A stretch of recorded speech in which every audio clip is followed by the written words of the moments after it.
also put the budget out there just in case they actually ask something. The whole entire budget should be out there. The whole entire budget should be out there. If anybody wants to, we'll just pull that up, but they have them in front of them, so I'm saying no. Those are public. You are public. How are you doing?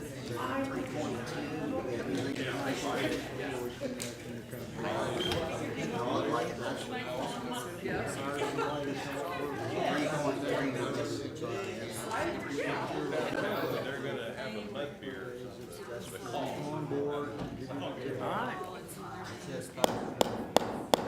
I'd like to call the meeting to order. Start with roll call.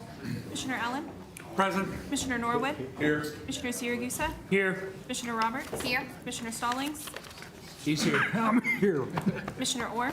Here. Mayor Pinkham? Here. All right, thank you. Item number 2, at the Commissioner's request, discuss any item of concern on the regular session agenda. Okay, seeing none, we'll move to item 3. Study items 3.1, discuss the proposed 2022-2023 City of Enid budget.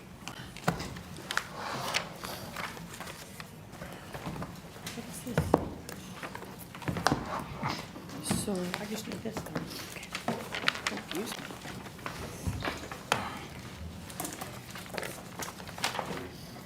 Good evening. Evening. Favorite time of year for everyone, I'm sure. Hopefully, I can make this as painful as possible. Just kidding.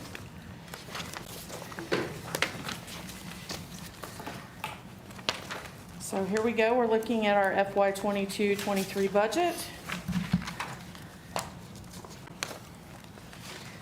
And this is our budget requirements. We've shown this every year. We are under the Municipal Budget Act, which was enacted in 1979, under Title 11, Section 17, 201 to 218 of our state statutes. It gives us all these requirements. We act quite a bit ahead of this, just so that we're not crammed at the end of the year, and plus, if you do not set your resolution in time, you can't spend it July 1 if you don't get it approved at the end of May. So that's why we always go for the last meeting in May to approve, because your resolution, unless you have an emergency attached, it doesn't take effect until 30 days later. So that's why we push kind of things ahead so that we're not behind. So the sections of the budget book that I want to talk about tonight is our budget summaries, which is your first section, and it gives the summaries based on a 3-year comparative data, and that is also by state statute. We have to have at least 3 years in that first section. And then our general fund budgets, we talk about the general fund, and then we move on to the remaining governmental and propriety funds, and move on to the trust authorities. And then the capital improvement program is the very last part, which we do not have in here yet. We don't usually put that in until we kind of have a almost approved budget. So we're going to look at page 12 first. So this is the overall total budget for the city of Enid. We're proposing $184 million in budgeted revenue and $189 million in budgeted expenses.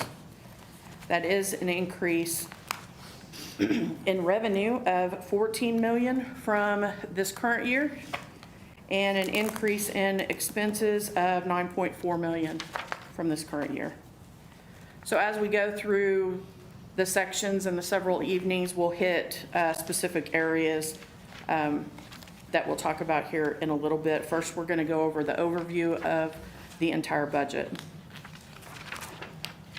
So from that page 12 that we just saw, this is the percentages of total expenses as percentages. So you can see personnel is 32% of our entire budget, 37% is our operations, capital outlay is 16%, and then our debt is 15%, which is approximately the same that we've had for the last 2 years. And the only thing that usually fluctuates a lot depending on your debt payments for the year. So next year, our debt payments are going to be a bigger percentage and things like that when we get into more COP payments. So as we can see from the prior page, we are in a deficit budget. Those are items that, you know, we do talk about during the budget presentation, but usually fund balance is what covers the deficit, or if we have grant funding in mind. With COP, we had loan funding in mind and things like that to cover those areas. If not, you know, it's not an easy task. You can't increase sales tax without a vote of the people.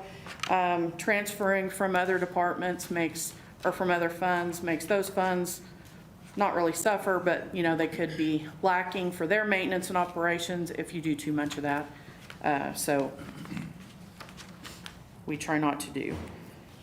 EMA and general fund kind of transfer back and forth to cover each other, but it's based on general fund transferring sales tax to EMA, and EMA usually has to transfer back to general fund to help cover their deficit. So our next page, we're looking at revenue comparison overall. Now this slide is going to be the same data as page 12, but this is without transfers. So our 184 million in revenue is reduced to 113. So without the transfers, our increase is 12.4 million or 12%. We looked at general fund and EMA and then all the remaining funds together. General fund increase in revenues, we have some sales tax increase we put in at 7% based on budget of this current year. And we have some small increases and little decreases we'll talk about later on. We do have miscellaneous revenue of $250,000 for possible sale, and the increase EMA transfer to general fund is the other higher amount of revenue for general fund. EMA, we have loan proceeds in there to cover 2 projects we have proposed for next year. They're coming from the $4 million loan that's been discussed in the last several meetings. Any other questions so far, or any questions? The remaining funds, also, we have a pretty large increase. Those are all grant funding. Airport has just a little over $4 million that I'm pretty sure has fully been awarded, and CDBG has about $3 million that's been awarded. So we look at an overall expense comparison. That 189 million that showed on page 12, this is without transfers, so it's 117 million is what we're proposing as expenses for this budget year. That is a $7.5 million increase from last year overall.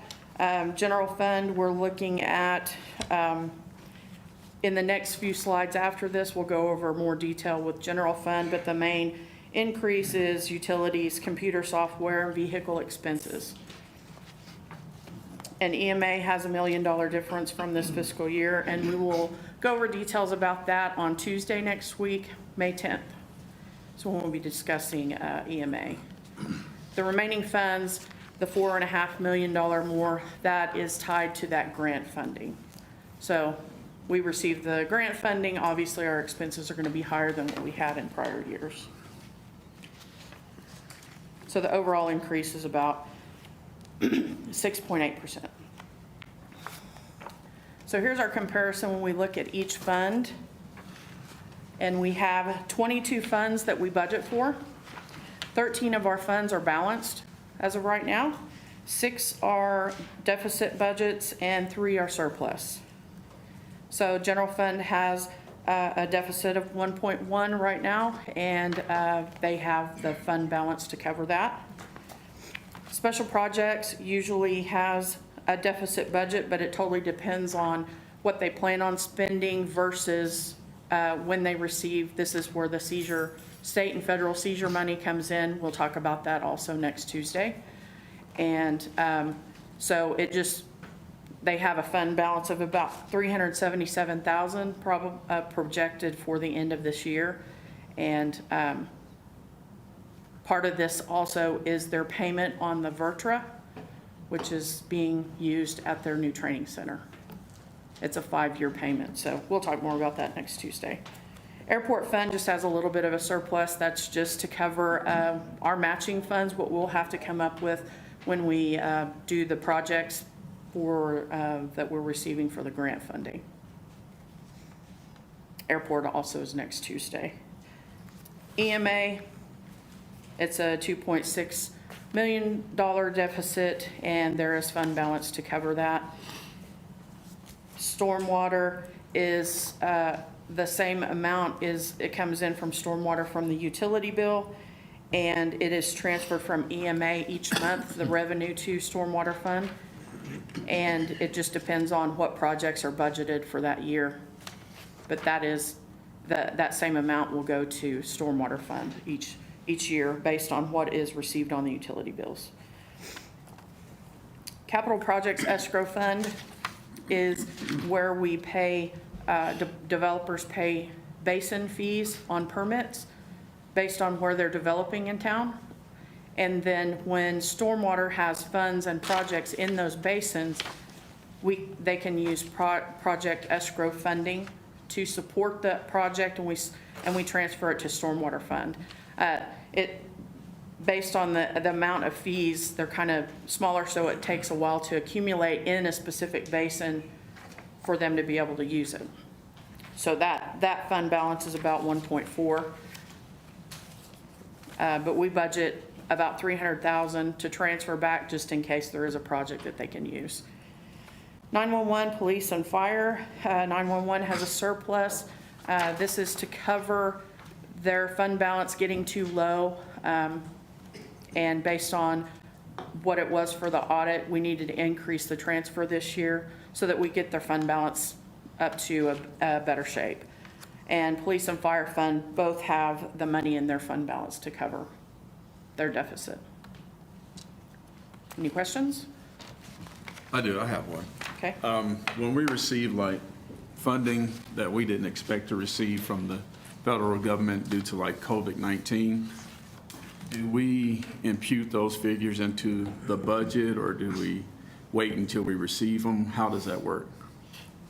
At the time that we're ready to award a project and use those funds, we'll do an appropriation at that time so it doesn't get spent on something else. Okay, Yeah. all right, thank you. Here we are back to page 12. This is color-coded to show you where we are going to be on the 3 nights that we'll discuss. That completes my overview of the total. We're getting ready to move into the general fund and health fund and community development block grant, sinking fund, advanced development authority. Those are the funds in yellow, and that's what we will complete tonight. Next Tuesday, May 10th, we'll cover the other 10 funds identified in blue. And then on Thursday, the 12th, is when we will have our budget hearing. And is also when we cover the capital improvement program funds that are in green. The budget hearing will be on Thursday, which is also state statute, which we saw on the earlier slide. So looking at general fund revenues. Now this amount you can see is different than page 12 because this one is without transfers. This is on page 22 if you want to follow. So we're proposing a budget with 43.6 million of revenue, and it is a $2.6 million increase from this fiscal year. The largest part of the variance is a 7% increase for sales tax. And the other amount is the $250 for the possible sale of a building, which is in the miscellaneous category. Yeah, just to be clear for everybody else that might be listening, the increase in sales tax means we anticipate that much more sales next year. True. It doesn't mean the sales tax rate is increasing. No, So I just not at wanna all. make- yeah. So we Well, I wanna budgeted make sure. 36.2 is what we budgeted for this fiscal year Yeah. of receiving revenues. We are projecting to end the year at 38.9 million. So you can see that we propose that we're still going to even receive more this year than what we're proposing we budget next year because of that conservative. We budget very conservative when we change our revenues, and we want to make sure that, you know, we're almost positive that we'll receive that money. Okay, thank you. The remaining are almost identical as last year. So we'll look at our general fund expenses. Overall, we're over 4.9 or 9% from what we budgeted this year. Personnel, we have an overall increase of 11%. This is an estimated increase that we have in there, plus we have 6 additions full-time. 4 of those are actually moving from EMA to general fund. They were in utility maintenance. They are now moving to public works management. For concrete positions, we added an assistant city attorney in legal, and we added a foreman for tech services. If you look at operations, we're increasing about 750,000 or 12%. This is increasing in utilities, vehicle expenses, fuel, oil, things like that. Computer software is another area that's fairly a large increase, and then professional services. The software that we're adding, grant tracking, project management for engineering, and then our security software that IT has added this year. Our capital outlay is increased by 2.9 million. 1.2 of that is the transfer out of sales tax to EMA, which is the 1% cost sales tax and the 1% for debt. So that increase out is because we are projecting an increase in. And the other increases, 1.7 million of that 2.9 is our transfers out to other funds. 948,000 more to police, 643 more to fire, 34,000 more to golf, and 120,000 more to EEDA to cover tax rebates. Capital replacement for vehicles and equipment and things like that is budgeted approximately the same that we had it for this fiscal year. Any questions? So when I look at this, on page 12, the general fund, so we budgeted revenue of 58 million and budgeted expenses of 59.1. Is that's the big picture, so we are basically spending more than what we're projecting? Right, we have it in fund balance. So it would be reducing the general fund balance Yeah. At some just point. for that 1 year. So year over year, if we keep doing that, eventually that Oh, fund. you can't. You have to stop. Okay, so. Yeah, but we know that we have that in specifically set there in because of monies that we know that are in there for this year. So at the end of the year, we know that we have that for next year. So when you talk about the projected fund balance, is there a minimum we have to have in there? It's the rainy day fund. Yeah. There is an amount, 3 months. 3 months of working capitals, the rainy day fund. Typically, I like to shoot around to have 7 million in the fund balance. It's significantly higher than that right now because there's also ARPA dollars sitting in there. And then there's a couple of incentives that have been discussed that have been in the works. And so we anticipate over $1 million in surplus coming into the general fund, so it's not going to take away from the current fund balance. It's going to take what's going to close in June to that fund balance and reallocate it to this next year. So I understand that as we're just being conservative on our revenue. Yes. We think there's going to be more coming in than 58 million? Is that the way we look at it? Potentially, but we know this year we have a savings. We brought in more revenue and we're having less expenditures. So we have a savings this year that will close to fund balance, and then we're going to turn around next year and use that. It's just more of a timing thing than anything. Okay. And then you guys said something about a limit on how often we can take out of the general fund, or the fund balance? No. So, okay. So, but if we, when I mentioned it, if we just keep doing this year after year, will that fund balance go down eventually to a point where? It would, but we would not continue to present budgets that aren't balanced if we were in that situation. I got you. Okay, thanks. Yeah. Thank you. I believe the rainy day fund, did we do that as an ordinance? It specifically states that if you get the fund balance below a certain point, we would have to come to you to be able to spend any of it anyways. I mean, it's your authority, so, but that's what the ordinance was set in there for. Appreciate it. Okay.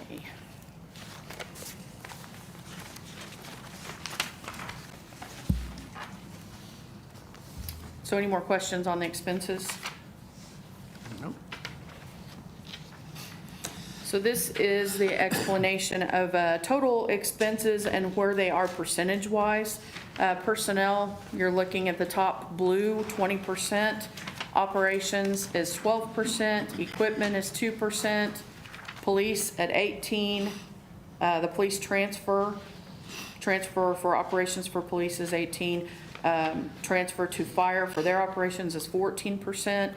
Transfers to other funds is 2%. And then we have capital sales tax and the cost sales tax equal at 16%. So that's the breakdown of all of general fund expenses right there. Wow, that's pretty amazing that it's that low, especially in the police and fire department, with all the fuel and everything that's been used and everything that they have to do to operate. Man. Yep. The police and fire transfers are based off of the calculation that I believe was an ordinance or just was an agreement. So Sales tax. Yeah, it's a quarter cent sales tax, right? Yeah, the quarter cent's a dedicated public safety tax. It's perpetual, split up. and that's not part of this. Okay. Is it in the transfers? I guess it's in the transfers. No, it goes directly to them. Oh, okay. Yeah, so, so, what was the question there? Sorry. Oh, no, so I knew that there was a quarter cent Yeah. sales tax dedicated to police and fire. They get that funding in addition to this transfer from the Okay. general fund. All right. Yeah.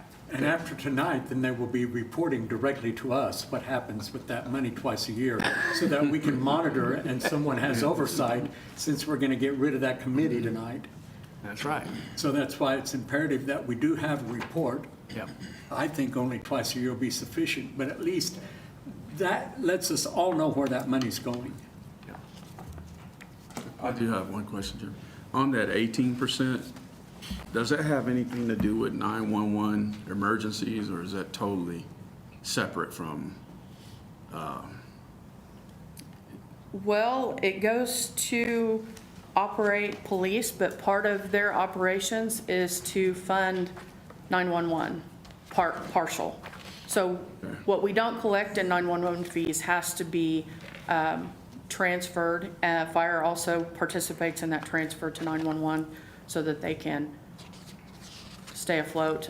The fees, well, we'll talk about more of that next week, but long story short, their fees are not enough. Revenues, 911 fees are not enough because of the landline versus mobile. So many people stopped having landlines, and the landline fee was much higher than mobiles. And I know that they're constantly looking at it at state level to try to be able to fund the 911 centers more on fees, but that hasn't changed yet.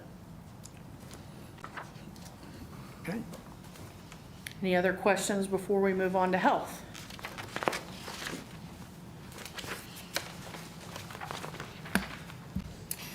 Page 89 in your draft. So health fund is an internal service fund, and that auditor's definition is the agency or department of the government whose exclusive or nearly exclusive purpose is to provide goods or services to other departments within that government.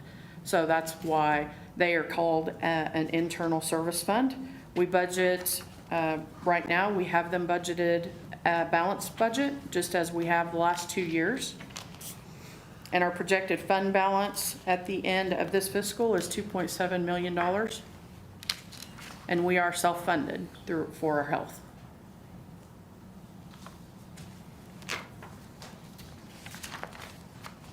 Any questions? These are non-major funds. There's not really a whole lot of numbers to show on these. Community Development Block Grant is on page 141, if you want to look there. There will be a public hearing held for your CDBG allocation, and that will be, I believe, later this month. The funding committee and Dawn, our CDBG director, will be deciding the funding priorities. I don't think that they have even announced how much money we would be getting for next fiscal year, so that's why there's nothing really that I can show you as of right now, but the committee will be deciding that later, which involves several of you. I have a question. You just made the comment that we're self-funded. I knew that. How do you determine whether or not that's good or bad for the year? We have a consultant. Oh, I know that. Oh, but for how- health? How do we determine that from the documentation? Aaron can answer that a little better than me. Yeah, so we go through everything with our actuaries, and we look at what's coming in and what's going out based on expenditures, and we reevaluate if we need to make any adjustments. We've actually made an adjustment for the last 6 months of the plan in this budget to account for the changes that we see coming based on the claims that are coming in for the people who are participating in our plan. And those have been incorporated into this budget at this time. On the slide that she had for the health fund, you could see that the revenues were higher than where we're projecting to come in this year. And so we always like to have quite a bit of cushion in this fund because you can have several catastrophic events. So we need to make sure that we have that reserve to draw from since we're self-funded. We also have a couple protections in place. We have 2 stop-loss plans to help that we pay for to help cover those catastrophic events. One's based on an individual amount and one's based on an entire plan amount. And so as long as we have, my recommendation would be as long as we have a plan or a balanced plan and have some in reserves, we're in a good place as far as budgeting goes with the health fund. Does that answer your question? Well, you're giving a big answer. I'm looking for a little answer. Okay. Yeah, we had enough money set aside last year to pay for all the bills. We did. We're showing we're gonna have a surplus this year. We're gonna have some money coming back into that fund balance to increase the fund balance before the end of the year. And so, but they are anticipating those to go up. It's very volatile from month to month on health claims, depending on the timing of claims coming in. And so it's one that we like to have a little more cushion in, but we are doing well in that fund right now.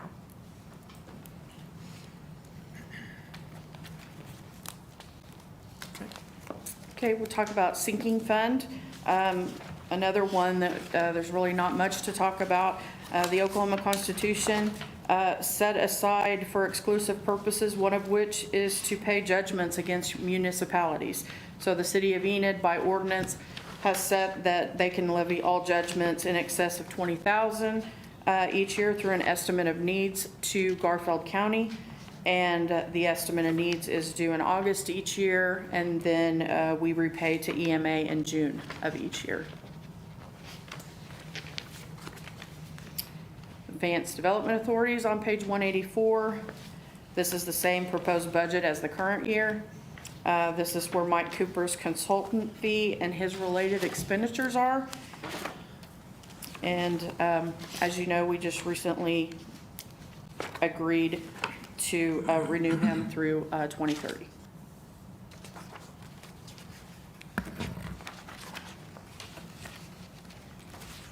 Okay, any questions?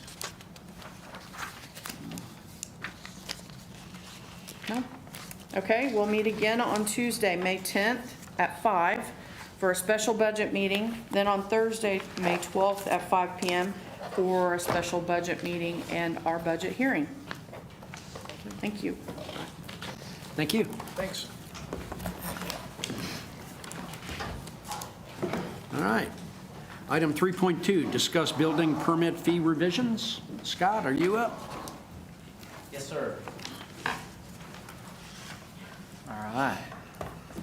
Mayor and Commissioners, we've got a study item for you tonight for building permits. We've talked about this before, so I wanted to bring it back before you again tonight so we can take a look at it and see if this is what we want to do. We do not have an ordinance prepared for later tonight. What I'm hoping to do is to do this presentation with you tonight, and then during the regular meeting tonight, I should be going to the Northwest Oklahoma Builders Meeting and showing this to them. Again, I've presented to them multiple times, and having them come back, giving them an opportunity to come back in a few weeks when we do have it on the ordinance, if that's your desire, and move forward from that point. When we talked about the code revisions that the state recommended for all of our building, ICC, all of our inspections and things like that, we met with the Board of Construction of Appeals, and they liked this idea as well. So we do have a lot of support from contractors that like the idea of moving to the price per square foot. So why do we want to do this? We want to allow construction to begin immediately instead of waiting on the general contractor to get all of his subs in line in order. Get away from the sliding scale and be consistent. So you've seen these slides, and I sent them to you the other night as well. We've looked at them during the last study session. These just go over what our current rates are, and you can see depending on how many square feet you have, there's different calculations to try to get to. It's a little more complicated than it necessarily needs to be. This is one slide showing basically all of the proposed changes on the residential side. And I wanted to point out that our minimum fee is $25, and that's the way it is currently. And so we have no desire to change or increase the fee that you might need if you were going to set up a fence, or if you were going to, change out your own equipment, and you wanted to come in and get a permit for that. We're going to keep that at $25, economical. And so on new construction, it'd be 9 cents per square foot. And then for all of the trades, it'd be 4 cents per square foot. That would be for new construction or additions. That would be pretty well in line with what most every other city is doing, charging a small fee per square foot. And I've got some comparisons we'll get to later on. The only thing that isn't $25 is a roofing or a demolition permit.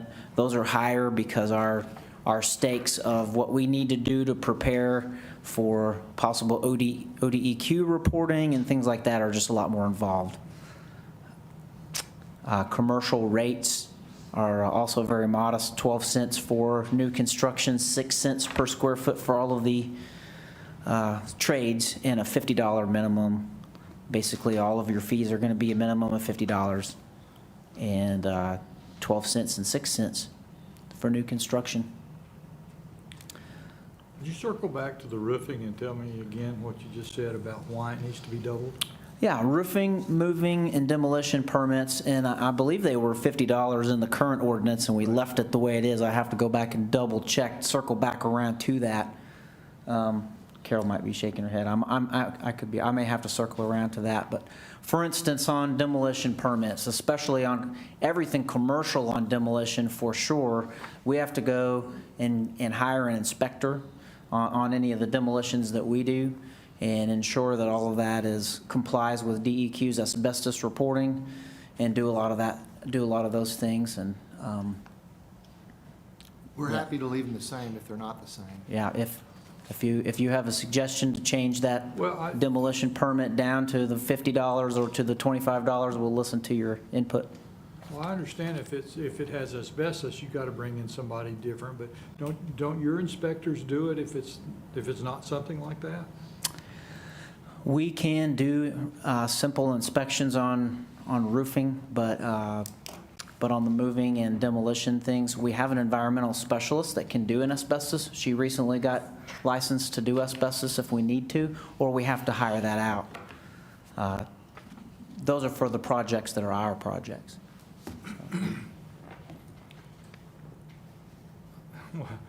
let's go back to roofing. Generally, asbestos, roofing's not asbestos today. I mean, out in the hinterland where we all live, they're not asbestos roofs. They are down at, I guess, maybe at the building we were trying to sell. But, and I'm trying to figure out why you would double the cost for a roofing inspection on a standard roof in my neighborhood or anybody else's neighborhood. It's a great question. It wasn't our intention to Right. double it. Yeah. Carol, do you have the ordinance there? Do you know what the current fee is? We're happy to leave it alone. We won't make money with this. We're just trying to simplify the structure. Okay, And so if we doubled it, please leave it the same, okay. and we'll bring it next time. That's a Simple. good question, Commissioner. Well, it's right here in black and white. They're both the proposed, the residential and, this is residential and commercial. I thought that was existing, so it may not be doubled. Yeah. We'll double check take and get care the of it. answer for you. And if it was $25, we'll leave it there. Okay. Easy enough? Okay. Scott, what do the inspectors look for when they go out and look at a fence?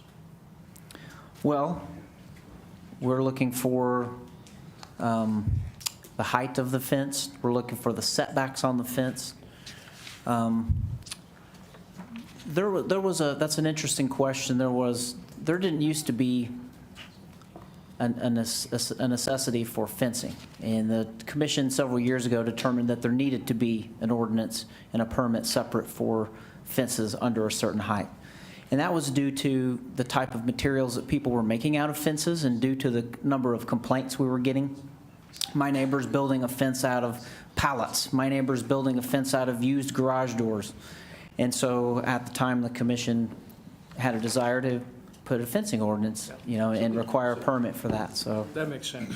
So for the fees, do you guys go out, when they apply for a permit, do you guys go out and look at the land and make sure they're putting it in the right spot? And then you go out after it's built too? So are there 2 trips involved in that? That's a great question. My understanding, and I have not been out in the field, and I apologize that I haven't done that, but we are looking at where they want to do it, looking at how they have it marked out, and making sure they're not putting it in a utility easement or in our right-of-way, making sure it meets their setback requirements, and then letting them do their construction. Yeah. So I'm not certain if we're making a second trip or not. I have to double-check for We're also that. checking to make sure it's made of approved materials. And one of the Right. reasons the fence ordinance got passed is because of the hodgepodge of materials that was being used, and there was a desire by the commission to regulate that. So, yeah, Scott's right. We go out there at least once to look at it, make sure it's not in the right-of-way. And The state really doesn't require it unless the fences are over 8 feet tall, but Yeah. we have an ordinance that does, so. Does it include single-family too, or is it just commercial? It includes residential, single, yeah.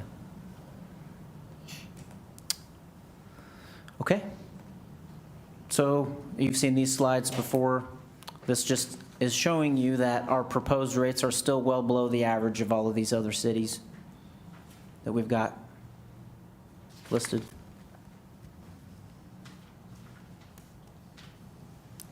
And these are just a proposal too, so we're open to whatever feedback you give us, and we will bring it back, and then you guys can adjust it as needed. I think everybody is in agreement that the square footage is a better method of computing the building permit fees for everybody.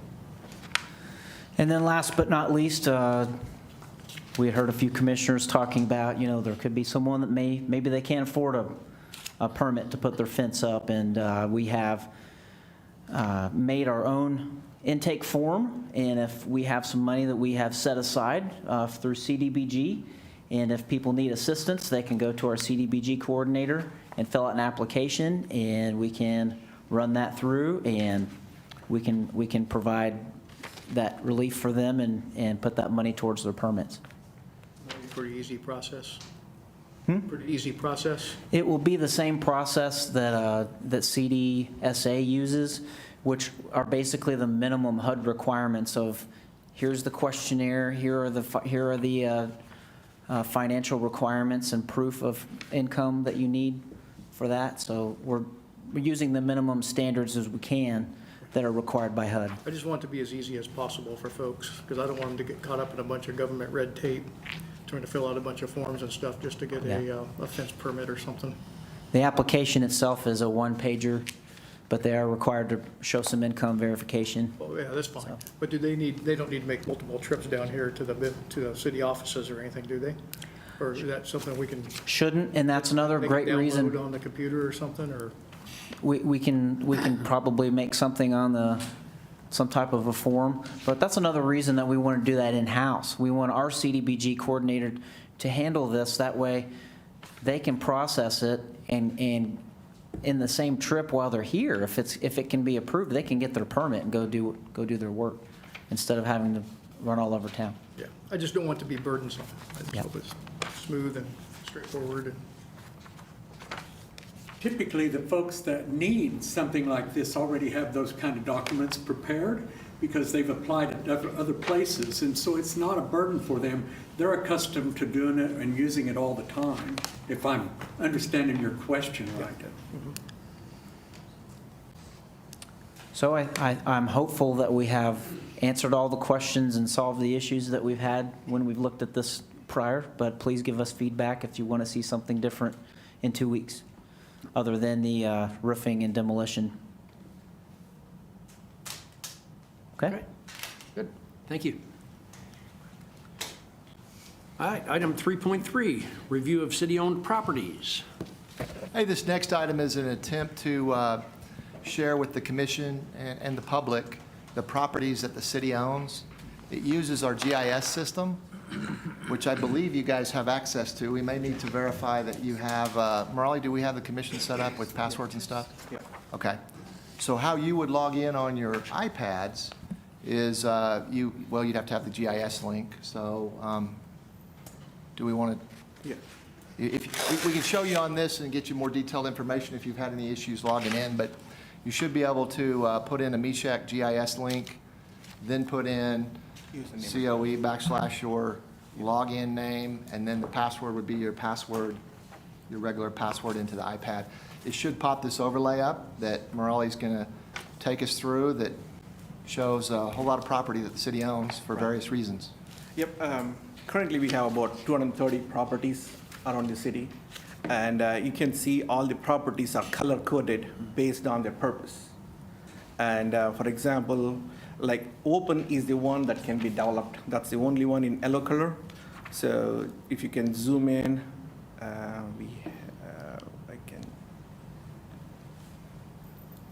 okay, so this is in the district.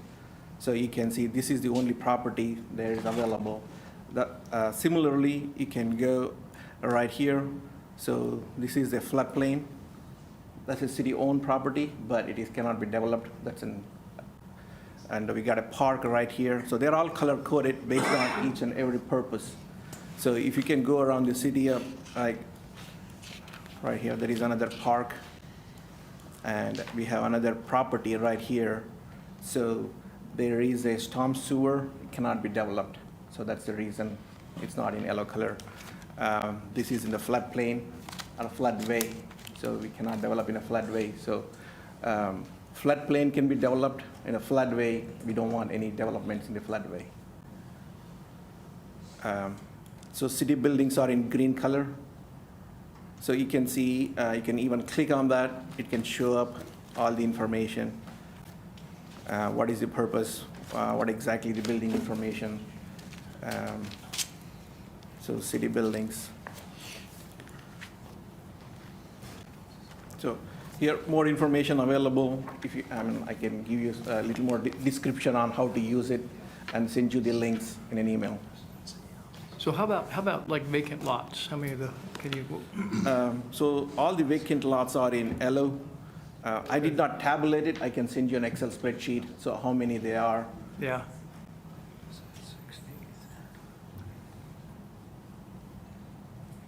What do we have the most of? Parks?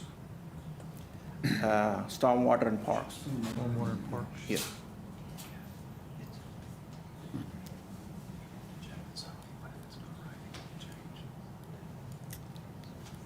So this is a landfill site. Yeah. And so besides the property that cities normally own, like our buildings, police station, city building, how much do we spend on the other, like the vacant lots and stuff? How much do we spend a year? Does anybody have an annual cost on those, mowing, upkeep, whatever else we may need to do to them? Do we have any kind of cost on that? Gerald, Scott? Anybody? I don't think, we didn't have prepared for you tonight cost for that, but we can certainly look into that. Typically on city-owned lots that we have that we've acquired over time because of demolitions or some other reason, we do have the responsibility to keep it mowed. So I don't have those tallied up, but it's something that we can look to. We'll try to get that to you at the next meeting or before. I could be mistaken, but I believe they're in the 350 budget for mowing and demos. Okay. I'm mistaken. Typically on those lots that are suitable, I think we've actually identified, I want to say it's, I don't know if it, I think it started out at 17 or something like that with Commissioner Saragusa and Commissioner Norwood to find some suitable lots that maybe a developer could build some affordable housing on. I think we started with 17 and boiled that down to 7 or 8. You guys remember what we? 7. 7? 7 total. And so we have spoken to at least one housing developer about that, offering those up.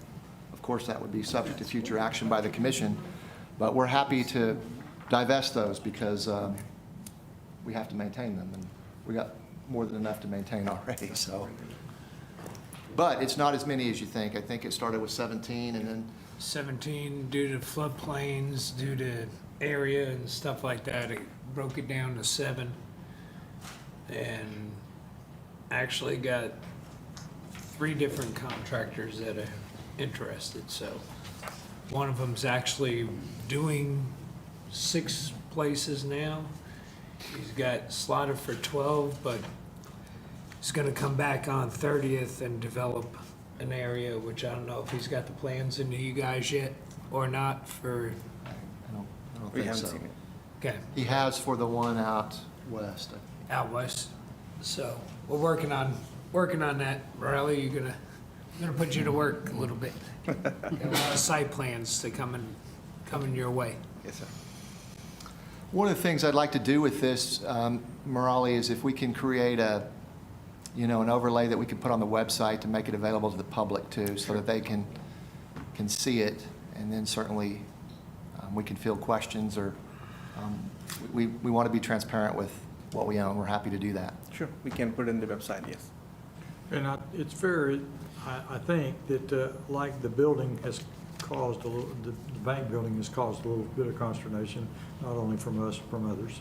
And we don't have any other buildings other than buildings that you guys use in the city operation, do we? I don't think we have any other buildings per se. Well, they're probably the old dive shop that sits down there that's vacant, and there's a warehouse behind it that we had used in the past to store stuff that currently doesn't have a good roof on it. We have a few properties like that, but we don't have any like the Great Plains Bank building. Yeah. That was, the Great Plains Bank building was in reasonably good shape, but it did require a lot of repairs over time, as we all well know.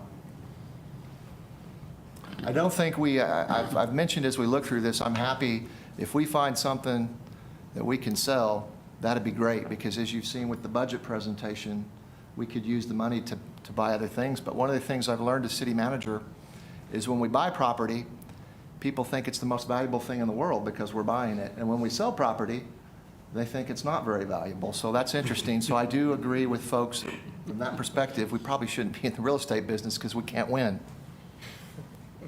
Yeah. Any questions? Okay. Yep. Thank you. Raleigh? Thanks, Raleigh. And I believe congratulations are in order. Do you have a new position? Yes, sir. Thank you. All right, good. Good to hear. That's all we had for the study session, so we will adjourn and reconvene at 6:30.